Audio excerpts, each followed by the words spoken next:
Tere sõbrad, tegin endale kohvi, pakun teile ka. Tegelikult teema selline.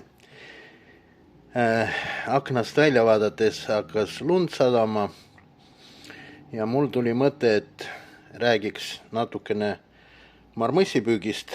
Eriti huvitav on algajatel, kuidas saaks jää pealt kohe kala, väikest või suurt, juba see on teine küsimus, aga ma tahaks õpetada, kuidas saab üldse kala. Ja paljud, kes käivad minu poes, juba teavad, kuidas ehitada selle rakenduse. Nii, esimene asi, mis kalamees peab ostma, see on siis selline õng, balalaika nimetatakse, koosneb mitmest asjast, mitmest osast, selline kruvi,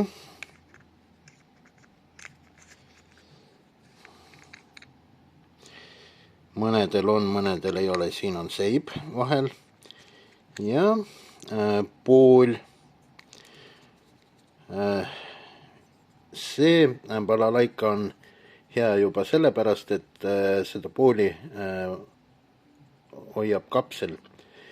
See balalaika käib paremini, libiseb paremini ja töötab paremini. Nii, nüüd ma hakkan sellest pihta, et kuidas valida nooguti. Nooguti valitakse marmossi järgi. Siin on mul juba valitud selline nooguti. Ausalt öeldes nii pikad noogutid mulle endale ei meeldi, aga meil praegust varustuses ei ole lühemaid. Nii, hästi tundlik nooguti ja talle sobib selline marmoss. Kui selle marmossi ma proovin näidata, väga keeruline, olles kaamera taga.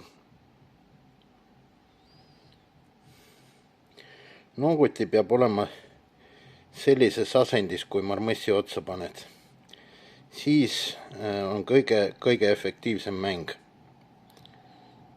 Vot sellises. Nii. Nüüd ma teen väikse pausi ja kerin pooli peale siia. Kerin Jõhvi. Jõhvi ma kasutan 0,12. Antud moment teeme algajatele, sellepärast teeme natukene jämedamast. See on päris kõva jõhv ja päris jäme. Kui inimene hakkab juba ise rakendama, siis vaatab juba peenemaid jõhve. Kuidas valida marmoss? Vot see on raske küsimus, millele vastust ei ole. Tavaliselt kalamees valib selle marmossi, millega tal on omal nagu mugavam püüda. Mina kasutan tilgakujulisi, vot selliseid. Ja videos ma pärast näitan, kuidas see marmoss vee all käitub. Nüüd on jõhv peale keritud, marmoss seotud ja kui te panite tähele, nooguti on triibuliseks värvitud. Samatmoodi värvisin ka siin all seibi mustaks, milleks seda vaja on, et lume peal oleks paremini näha. Ma võin näidata praegust, ma võtsin siin kaasa nii sellise paberi, panen tavalise nooguti peale ja värvilise nooguti. Vot selline erinevus on, et jää peal, eriti lume peal on seda noogutit paremini näha triibulist. See on üks asi, mis peab kalamees teadma. Nüüd, marmõss on seotud siia. Ma ei tea, kuidas see täpselt nimetatakse, aga ka kirurgisõlmega või klinčiga. Marmõss peab olema horisontaalses asendis, vertikaalses asendis ta ei püüa, ei mängi hästi. Ja nüüd, kuidas seda kokku pakkida, et keerame nooguti teistpidi.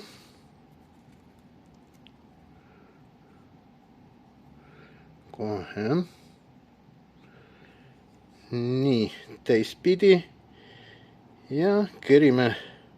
Tavaliselt ma panen siia termokahaneva rüüsi, selle külge siis panen marmõssi. Antud juhul ma lihtsalt jätan selle marmõssi siia rippuma. Miks niipidi parem? Nooguti ei lähe kõveraks. Ja kerida pingesse ka ei tohi, et siis ka nooguti ei lähe kõveraks.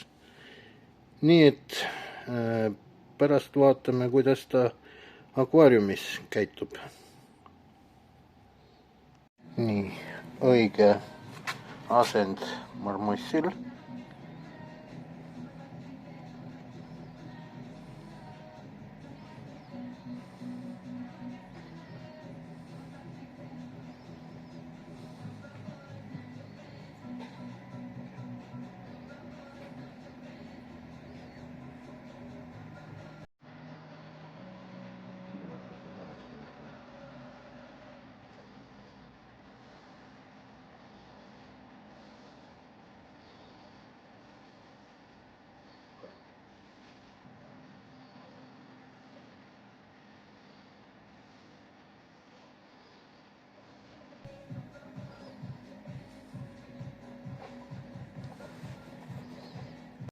Ja lõpetuseks, sõbrad, tahan ütelda, et see on ainult nagu minu vaade marmõssile ja seda võib muuta ja püüda enda moodi.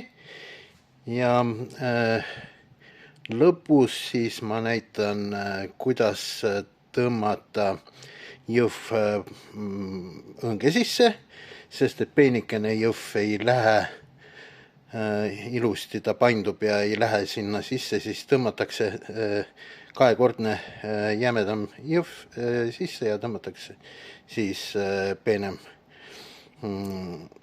õigesse asendisse. Ja näitan pildi peal, kuidas puhastada marmõssi kõrva, kuhu seod pärast jõhvi. Kõikidele head päeva ja näeme veel.